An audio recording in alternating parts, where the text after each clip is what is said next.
बन्टीमै vote नहाल्नेमै मलाई aunty नै नभन।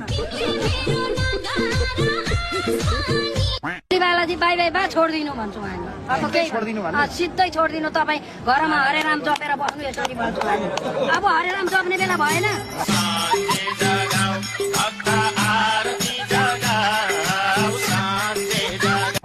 कांग्रेस पार्टी पत्ता साफ मोहल्ला छेलछेलमा आफ्नो काम गर खुलुखुलु। केपी ओलीले दिएको भत्ता खाएर रविलाई भोट हाल्ने भन्ला नि फेरि आमा। त्यो दुनियाँलाई ठगेर ल्याएको पैसा दिइहाल्छ नि। मेरो खराब पानी छ मेरो खराब। त्यसो अब ओली प्रधानमन्त्री कि प्रचण्ड? हजुर ओलीलाई प्रधानमन्त्री बनाउन चाहनुहुन्छ कि प्रचण्डलाई? यो भातडा बनाउँछन् प्रधानमन्त्री।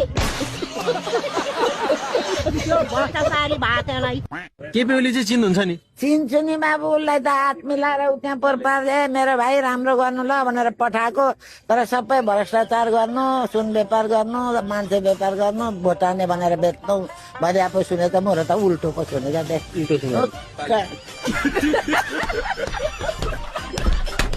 केपी ओली हेलिकप्टर चढेर भाग्यो तपाईहरु सबैलाई थाहा छ?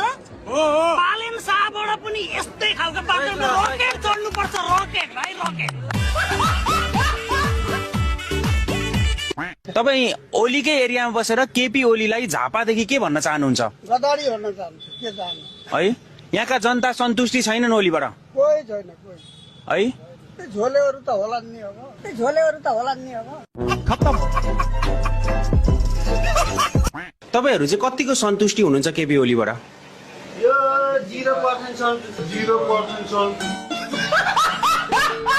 हामी मनका कुरा अब तपाईँले सोधेपछि नभन्दा पनि पापै लाग्ला।